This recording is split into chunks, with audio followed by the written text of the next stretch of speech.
연초록 떡잎이 피어나는 봄인 것 같았는데 벌써 짙은 초록으로 대지가 바뀌어진 여름이 되어가고 있습니다. 우리 사랑하는 성경 통독 가족 여러분, 한 주간도 하나님 말씀 읽으며 은혜 가운데 거하신 줄로 믿습니다. 여러분들의 그 경건한 삶의 모습을 우리 주님은 참으로 기쁘게 여기실 것입니다. 이제 역대기 역사까지 저희가 살펴보았습니다. 이제 에스라, 느헤미야 그리고 에스더서 이 세 권을 여러분들과 함께 나누고자 합니다. 이스라엘 북왕국 이스라엘이 멸망하고 남한국 유다 왕국이 멸망하여서 70년 포로 생활이 이루어졌습니다.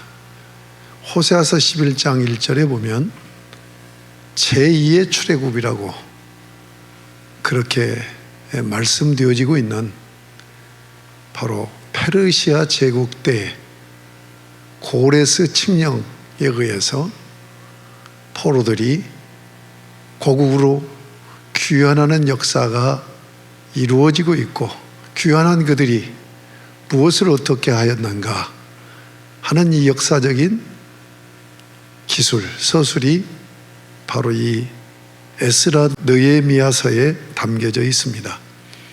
원래는 에스라 느헤미야서가 한 권의 성경으로 되어 있는데 이것이 에스라서와 느헤미야서로 구분되어 있는 것을 볼 수 있고, 에스더는 에스라서 6장과 7장 사이에 들어가는 내용이라고 볼 수가 있겠습니다.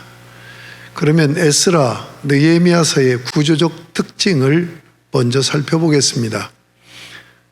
첫째로 바벨론 포로 이후 페르시아 고레스 칙령으로 포로 귀환의 역사를 기록하고 있습니다. 유다 왕국이 망하고 4차에 걸쳐서 포로들이 바벨로니아로 끌려갔고, 그리고 70년이라는 세월이 지났습니다. 그 위세등등했던 대제국 바벨로니아 제국을 멸망시키고 새로운 제국이 세워집니다. 페르시아 제국입니다. 이 페르시아 제국은 상당히 정치적으로 유화 정책을 썼습니다. 역사학자 아놀드 토인비의 평가에 의하면 고대 제국들이 강경책을 쓴 제국들은 역사의 기간이 짧았고, 유화 정책을 쓴 제국들은 그 제국의 역사가 길게 이어지고 있는 것을 지적을 했습니다. 이 아시리아 제국이 가장 강경책을 썼고요, 바벨로니아 제국도 역시 마찬가지였습니다.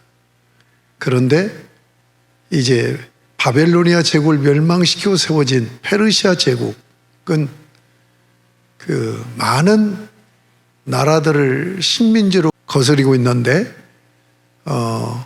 이들에게 유화 정책을 썼어요. 그래서 종교의 자유를 주었고, 또 노예로 끌려온 이들을 본토로 돌려보내는 그런 정책, 그 중에서 특별히 고레스는 여호와 하나님께서 역사하시는 역사라고 그렇게 선포를 하면서 유대인들을 귀환을 시키는 것을 봅니다. 그래서 성경에서는 고레스를 하나님이 택하셨다라고 말씀하고 있는 것을 봅니다. 기원전 538년에 고레스의 조서 칙령이 선포가 되어집니다. 그래서 1차, 2차, 3차 귀환을 하는데 1차는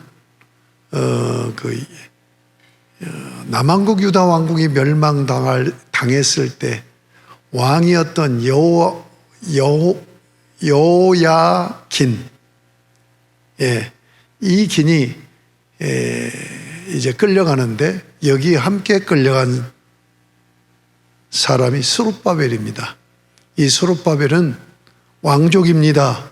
다윗 왕국의 혈통입니다. 그 스룹바벨을 중심으로 하여서 1차 포로 귀환이 이루어지고 그게 기원전 537년입니다. 그리고 2차로 에스라의 귀환이 이루어집니다. 율법학자 에스라의 귀환. 그 다음에 3차로 느헤미야가 귀환하는 것을 볼 수 있습니다. 에스라는 기원전 458년, 그리고 느헤미야는 3차 귀환이 444년에 이루어지고 있는 것을 봅니다. 그 다음에 구조적인 특징 두 번째는 언약사상으로 전개되는 구속 역사 속에 하나님의 섭리를 보여주고 있습니다. 먼저 선지서의 특징이 무엇일까요? 성경에 있는 선지서는 대선지서, 이사야, 에레미야, 에스겔과 같은 대선지서와 소선지서로 구분이 되어 있는데, 이 선지서의 특징은 2부로 되어 있어요. 전반부는 심판을 예고하고 있고 후반부는 회복을 말씀하고 있는 것을 볼 수가 있습니다. 이스라엘의 언약을 어기고 하나님을 떠났기에 심판하신다고 예고한 대로 북왕국은 아시리아 제국에게, 남왕국은 바벨론 제국에게 멸망한 것입니다. 자, 하나님이 언약을 어긴 백성들을 심판하시는 방식으로 포로가 되게 했는데, 그럼에도 불구하고 언약에 신실하신 인자의 하나님께서 반드시 회복할 것을 약속하신 것처럼 제2의 출애굽이 이루어진 것을 볼 수 있습니다. 언약사상으로 전개되는 구속사 속에서 두 번째로는 포로된 남은 자로 회복시키심을 믿고, 이 포로된 이들은 그곳에서 성전이 없기 때문에 성전 제사는 할 수 없었지만 안식일 성수와 할례로 하나님의 백성으로서의 정체성을 잃지 않고 70년 동안 그 이방인들과 동화되어지지 않고 살아남을 수가 있었습니다. 자, 이들이 고레스 칙령에 의해서 귀환이 되어지게 됩니다. 포로 귀환 후 다윗 왕국 언약이 끝나버린 것 같았지만 다시 귀환했기 때문에 이들은 다윗 왕국 언약을 회복시키기를 기대하면서 성전을 짓고 성벽을 재건하는 역사를 볼 수 있습니다. 성전 재건은 에스라서에, 그리고 예루살렘 성벽 재건은 느헤미야서에 담겨 있는 것을 볼 수 있습니다. 기원전 536년에 성전 재건이 이루어지고 방해자들에 의해서 중단이 되어지는 걸 볼 수 있습니다. 그런데 바로 선지자들, 스가랴, 학개, 이런 선지자들이 강력하게 백성들을 이제 성전 재개할 수 있도록 동기부여를 시켜서 한 15년 후에 기원전 520년에 성전 재건이 재개됩니다. 그리고 드디어 20년 지난 후에 기원전 516년에 스룹바벨 성전이 완공이 되어집니다. 성전은 솔로몬 성전, 그리고 솔로몬 성전이 무너지고 파괴됐는데 포로 귀환한 자들이 스룹바벨 성전을 재건하죠. 그리고 바로 예수님이 오실 당시에 헤롯 임금이 지은 성전, 그래서 성경에는 이 세 성전이 소개되고 있는 것을 봅니다.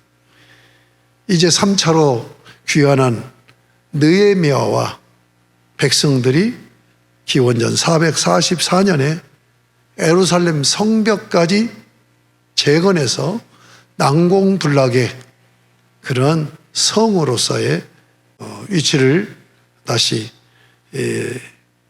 세우게 되어지는 것을 볼 수가 있습니다. 이 성벽 재건은 바로 느헤미야서의 소상이 기록이 되어 있습니다. 그 다음에 네 번째로는 이제 성전이 재건되고 성벽이 재건되고 그 다음에 해야 할 일이 있습니다. 그것은 종교개혁입니다. 에스라서에서도 개혁운동이 일어나는 것을 볼 수 있고 느헤미야서에서도 바로 부흥운동과 개혁, 에스라서에서는 후반부 7장에서부터 10장까지, 느헤미야서는 8장에서 13장까지 부흥운동과 개혁이 이루어지고 있는 것을 볼 수 있습니다. 이처럼 에스라서와 느헤미야서의 구조적인 특징을 살펴볼 수 있었습니다.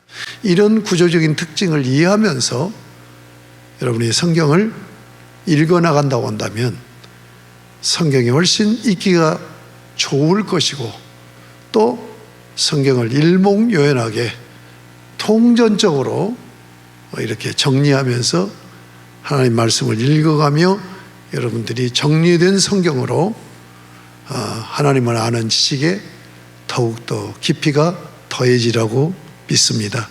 성경 통독을 하면서 하나님의 음성을 들으시고 성경 통독을 하면서 말씀을 통하여서 자신을 비춰주시고 하나님께서 주시는 그 말씀에 거룩한 응답으로 영광을 돌리며 성숙한 그리스도인으로 날마다 자라가는 복된 여러분이 되실 수 있기를 주님의 이름으로 축복합니다.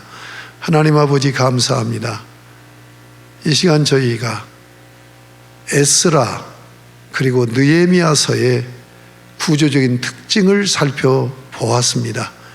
아버지 하나님, 무엇보다도 언약 사상으로 전개되는 구속의 역사 속에서 하나님의 놀라운 섭리의 역사를 느끼게 하신 것 감사합니다.